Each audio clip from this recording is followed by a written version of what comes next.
बिस्मिल्लाहिर्रहमानिर्रहीम। अस्सलामु अलैकुम। सबसे पहले मौज़बाना गुजारिश अर्ज़ ये है कि काइंडली मेरा चैनल सब्सक्राइब कीजिए, लाइक कीजिए, शेयर कीजिए। जज़ाकल्लाह।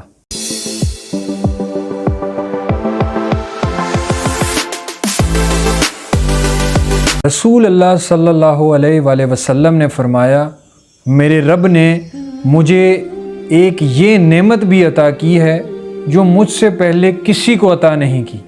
सूरतुल बकरा की जो आखिरी 2 आयतें हैं, अल्लाह ने अपने अर्श के नीचे जो ख़ज़ाने रखे हैं, ये 2 आयतें मुझे उन ख़ज़ानों से अता की हैं। जिस शख्स ने इन 2 आयतों की तिलावत कर ली या रात को सोते वक्त सोने से पहले ये 2 आयतें पढ़ ली, तो उसके लिए ये 2 आयतें काफ़ी और शाफ़ी हैं। काफ़ी और शाफ़ी का मतलब उसकी पूरी ज़िंदगी के लिए ये 2 आयतें काफ़ी हैं। हर मामले में काफ़ी हो जाएगा उसके लिए, सारे मामले। अल्लाह ने, रसूलुल्लाह सल्लल्लाहु अलैहि वसल्लम ने फरमाया, अल्लाह ने एक और इनाम मुझे दिया है जो मेरे अलावा किसी उम्मत को नहीं दिया। मेरी उम्मत में से 70,000 लोग, और एक दूसरी जगह रिवायत है कि हर 70,000 लोग और हर एक बंदे के साथ 70,000।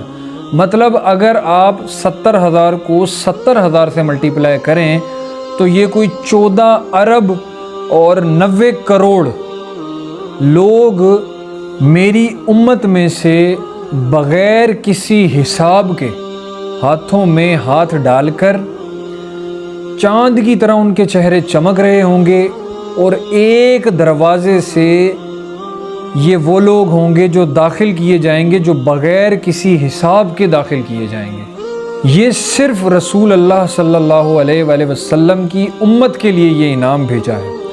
अब अगर आपको सहाबाओं के बारे में थोड़ी सी नॉलेज हो तो आपको ये पता होगा कि उस दौर में हमारे नबी कोई भी बात जब हमारे सहाबाओं को बताते थे तो वो जल्दी करते थे, सबकत ले जाते थे, एक दूसरे के आपस में अमालों में वो सबकत ले जाते थे कि मैं इससे ज़्यादा बढ़ चढ़ कर अच्छाई कर लूँ।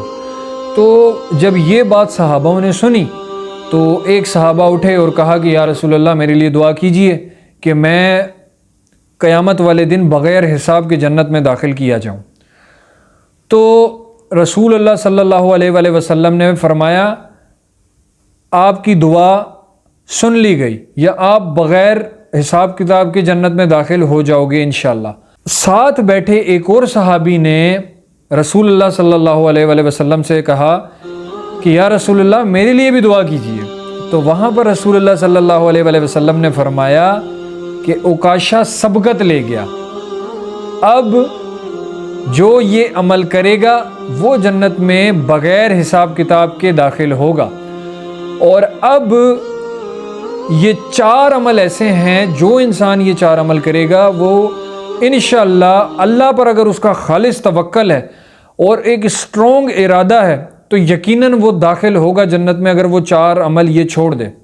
क्योंकि अल्लाह हमें हमारे गुमान के हिसाब से देता है। जो हम अल्लाह से गुमान करेंगे हमें वही मिलेगा।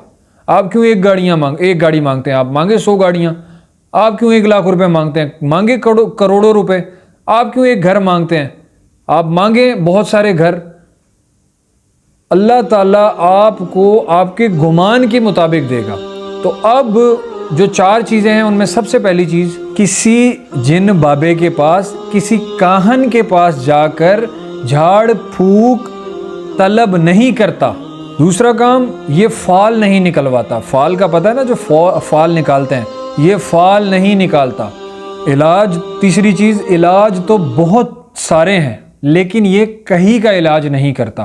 पत्थर या लोहे को गर्म कर कर जिस्म पर डंप लगाना, अगरचे अरब में ये काम मारूफ था। और चौथी चीज़, उनका तवक्कल अल्लाह ही पर होता है। जिस इंसान का तवक्कल कामिल अल्लाह की ज़ात है वो ज़िंदगी के किसी मामले में कभी भी मायूस नहीं होगा। तो अल्लाह से दुआ है कि वो मुझे, मेरे माँ बाप को, मेरे बहन भाइयों को, मेरे अहलो अयाल को, मेरे अजीज़ व अकारिब को, मेरे रिश्तेदारों को میرے سننے والوں کو سب کو بغیر حساب کی جنت میں داخل کرے. آمین ثم آمین.